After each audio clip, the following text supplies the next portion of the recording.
It's officially a nightmare for the Philadelphia Eagles. A horrible, horrendous, ugly, despicable loss to the Arizona Cardinals at home in Week 17 when everything was set up nicely for Philadelphia. They had an opportunity to control their own destiny, and Arizona comes in and they dominate the Eagles in the second half, run it right through that Eagles defense, punch them in the teeth. The Eagles did not respond, and the Birds fall 35-31 to the Cardinals. They blew a 21-6 halftime lead, and in the second half, this Cardinals team, led by Jonathan Gannon, former Eagles defensive coordinator, outscored the Eagles 29-10.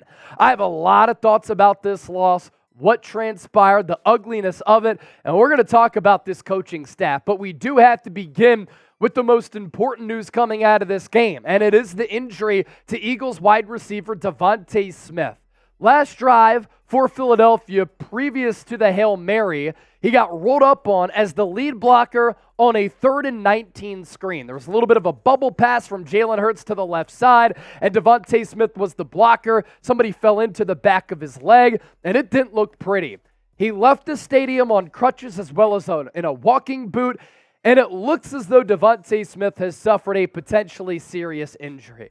This obviously has a lot of ramifications for this Eagles offense. He's one of the top wide receivers in the NFL. He's a deep threat. You could put him in the slot, on the outside. He's developed a great rapport with Eagles quarterback Jalen Hurts. He was having a pretty solid couple of week stretch without Dallas Goedert, and over the last couple of weeks, he's been providing an explosive element to this Eagles offense. And if you're shorthanded, you are already somewhat thin at that wide receiver spot. Yes, you have A.J. Brown, who once again is putting together a marvelous season. But DeVonta Smith and A.J. Brown, the only two wide receivers in Eagles franchise history to have back-to-back 1,000-yard seasons. If Smith is out for an extended period of time going into the playoffs, that is a huge loss for this Eagles team. You have to imagine he's going to undergo an X-ray, an MRI to come as well. But for him to leave the stadium on crutches and in a walking boot, that is not a good sign and adds even more of a bitter taste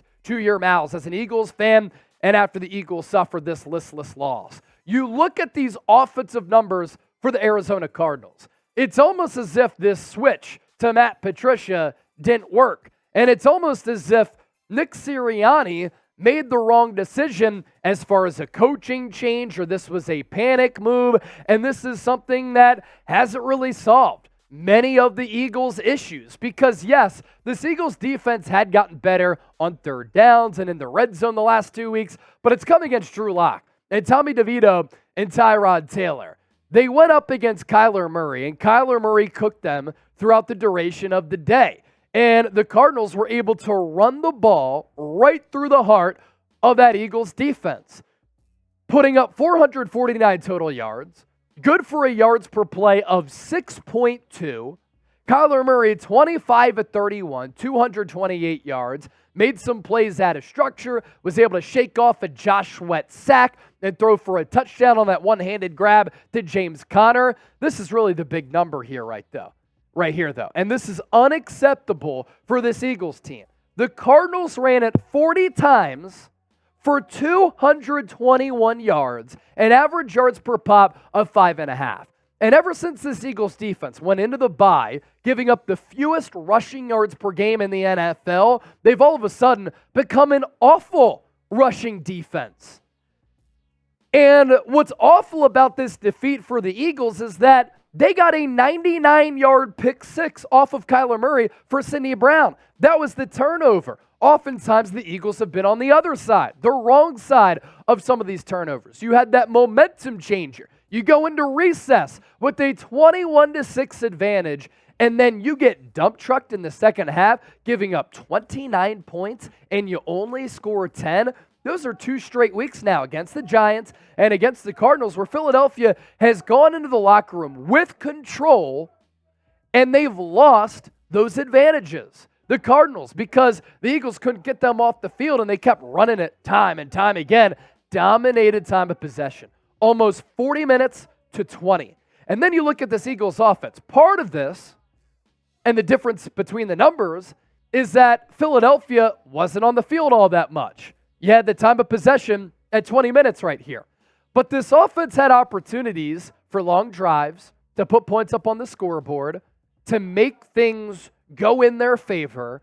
And it seems as though this Eagles offense is to blame on top of this Eagles defense being to blame. Because this is an offensive-laden team. This is an offensive-driven organization. Yet situationally, they are really, really bad. They put up 275 yards. Yards per play is good at 5.9. Jalen Hurts only throwing it 24 times for 184 yards. The Eagles got to their benchmark of running it 23 times for 91 yards. It's good to see that the running game has returned, and it's been successful.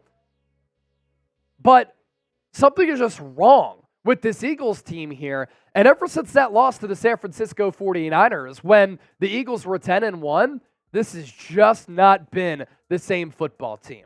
Arizona ran 38 offensive plays in the second half. 19 of them went for first downs. Think about that again.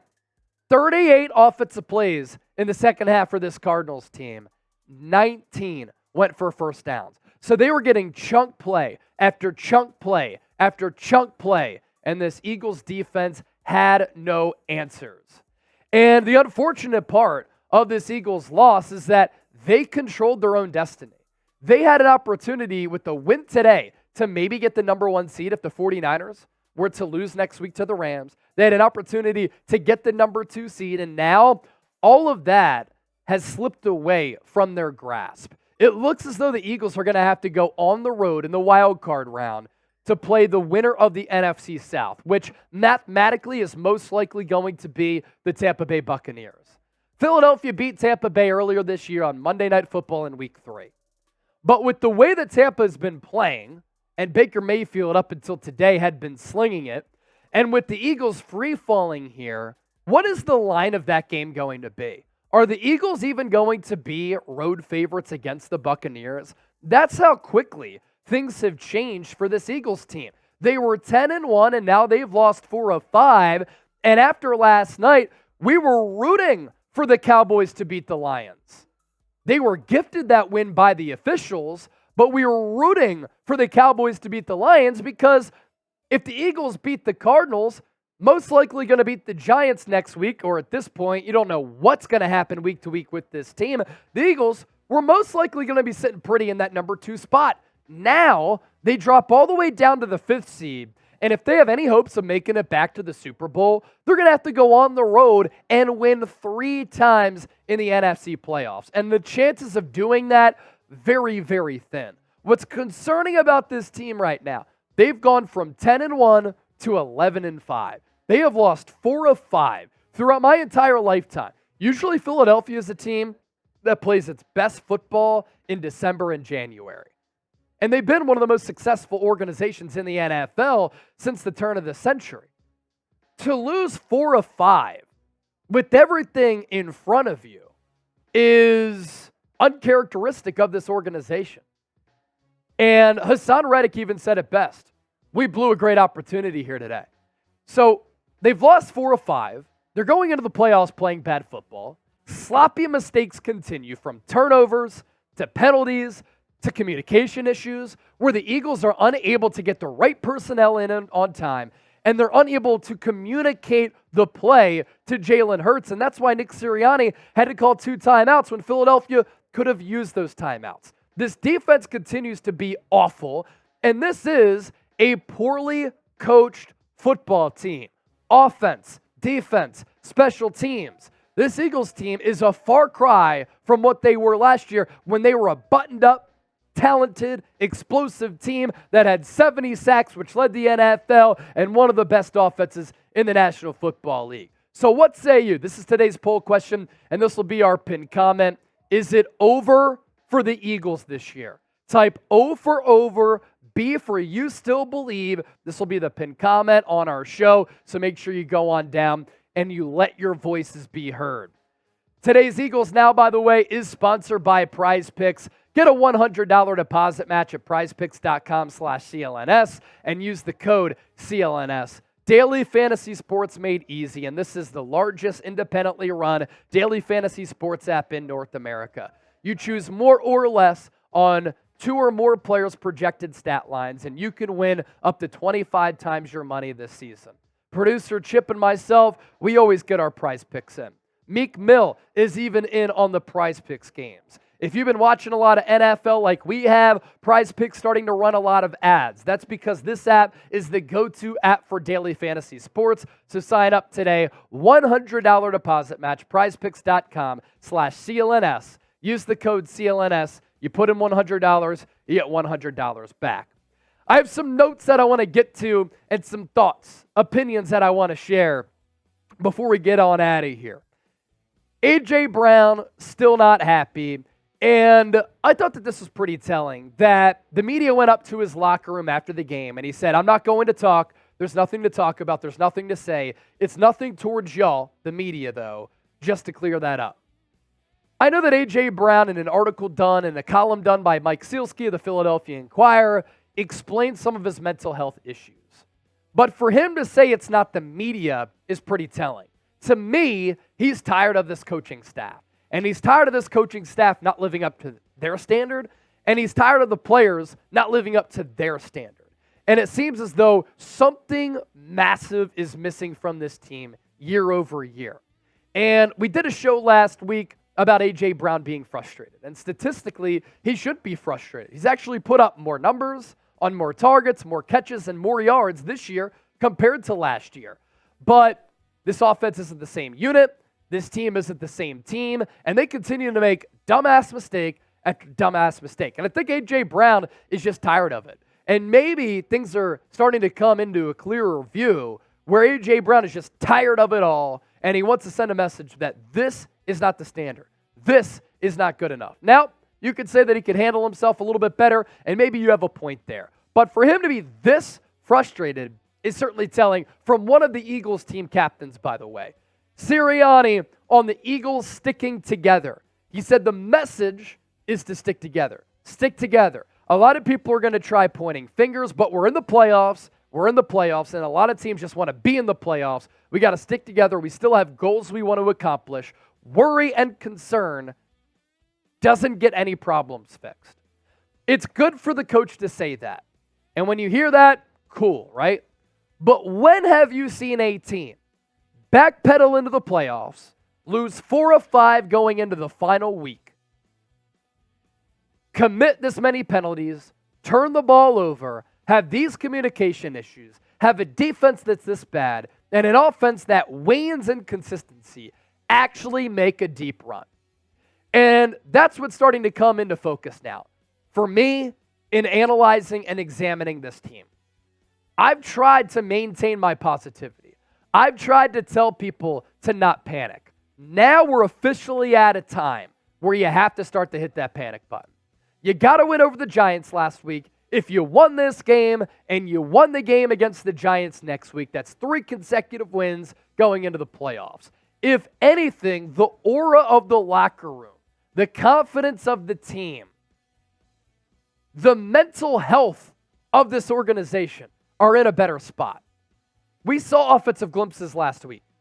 We saw offensive glimpses this week. We saw defensive strides the previous 2 weeks before falling off a cliff in this game against Arizona where you could not stop the run at all. And now, all of that good fortune, all of that good momentum that you built up last week is gone.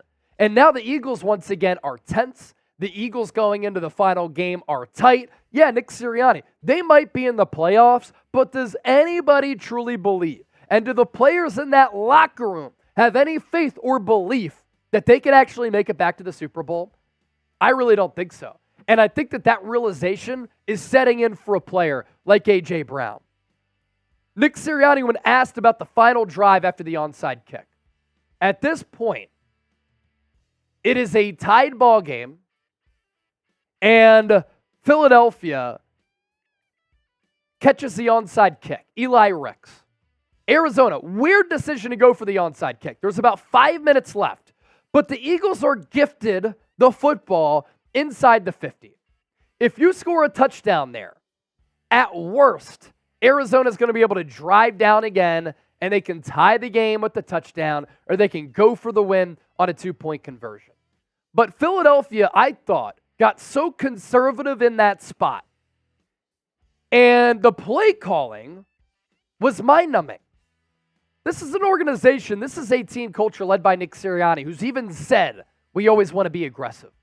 We always want to go for the kill shot. We want the big explosive plays. This is an Eagles team that under Sirianni has gone for the throat slash. But they get gifted a great opportunity to put the game away. And if you go all the way down the field there, inside the 50, and you milk the clock, you can just win the game altogether right there. But the Eagles went quarterback run, and a screen. And it was way too conservative. And Sirianni said, I don't think that's conservative. If they're blitzing the gaps, you run a gap scheme. We could have thrown it, but we chose to run it, and it didn't hit. It didn't work. The screen, that's going to be tough to convert. The wind was blowing in our face there. We had to get in range. You had to get in range, but that was also the play where DeVonta Smith got injured, and you picked up 5 yards. You already have Jake Elliott. You have a lot of confidence in him that he's going to be able to bury a deep kick, and he did once again from, 45 yards or whatever it was. Get aggressive. You saw what happened against the Giants last week when you basically won the game on the 3rd and 20 with Jalen Hurts throwing it downfield to A.J. Brown. Take a shot. Be aggressive. Instead, you go quarterback run, and a screen to the left, which had no shot on a 3rd and long. Of course, the Eagles penalized there on that drive as well by Jordan Mailata, who in back-to-back weeks has had awful penalties in awful spots. That's the thing with this Eagles team. They continue to shoot themselves in the foot. And these are correctable issues, but they continue to happen. And it's almost as if this team is just pressing. And after making it to the Super Bowl last year and losing, they seem mentally worn down and mentally fatigued. Jalen Hurts trying to inspire his teammates after the game. He said, everything we want is still in front of us. That is technically true. Brandon Graham, we're close to fixing our issues. We're not that far off as a defense, man, but I know it's going to start clicking. We have to finish the season off right, and from there, it's a week-to-week thing. You have one game now to get it right. And after those 3 consecutive losses, you had 3 games to get it right. You crossed that box off against the Giants, although that game was way more interesting than it should have been. This was another opportunity to kind of stack and gather your momentum. And you're going to say this defense is close when they had the worst defensive performance in the Nick Sirianni regime? When the Cardinals were able to just run it right at you and you had no answers, and they're able to pick up all those first downs in that second half? You want to say the defense is close? What tells you that this defense is close? And Jalen Hurts, everything we want is still in front of us. Yes, technically true. That's like coach speak, quarterback speak. But again, going back to what I said earlier, when have you seen a team back into the playoffs like this and actually catch fire in the playoffs? 2017 was a little bit different. Nick Foles didn't play all that well late into the year, but the Eagles had home field advantage that year. So at the very least, they knew that the NFC was going to go through Lincoln Financial Field. And now, because you lose this game today, you might have to win 3 road games just to get back to the Super Bowl. And again, the opportunity and the chances of doing that are very, very slim. Kevin Byard with just a head-scratching statement after the game. He said we weren't physical enough. Are you kidding me? Against this bad Arizona team with this much at stake in front of the hard-working fans of the Eagles who are paying a lot of money to go to these games, you're not reaching and you're not matching the level of physicality from the Arizona Cardinals. I get it that a lot of NFL executives have said this is one of the better 3-win teams we've seen. They're better than what their record indicates. Shoot, they beat the Cowboys a little bit earlier this year. They've hung tough with the 49ers. They've played in a lot of one-score games. But you know, this is a spot where you got to have it. And you're not physical enough? That's unacceptable. Again, the Eagles up 21-6. You had a pick six that went 99 yards back to the crib. And you had 2 Julio Jones touchdowns from Jalen Hurts. That's momentum right there. That's an opportunity to win the NFC East if you win this game and next week. And you squander that. And check out these Cardinals second half drives. 10 plays, 75 yards and a touchdown. 9 plays, 77 yards and a touchdown. 8 plays, 77 yards and a touchdown. 7 plays, 70 yards and a touchdown. Only 2 third downs forced by the Eagles defense. They've been so bad on third downs, they didn't even want to get into third downs. And they said, screw it, we'll just give up big plays instead. And then lastly, on the injury front, Avonte Maddox appeared to be headed for the x-ray machine, holding his left arm close to his side. He just came off IR, off a pec injury. And now he might be injured once again, on top of DeVonta Smith, maybe suffering a bad injury as well. Share your thoughts with me down below in the comments section. This sucks. And make sure you subscribe to the show, youtube.com/EaglesNow.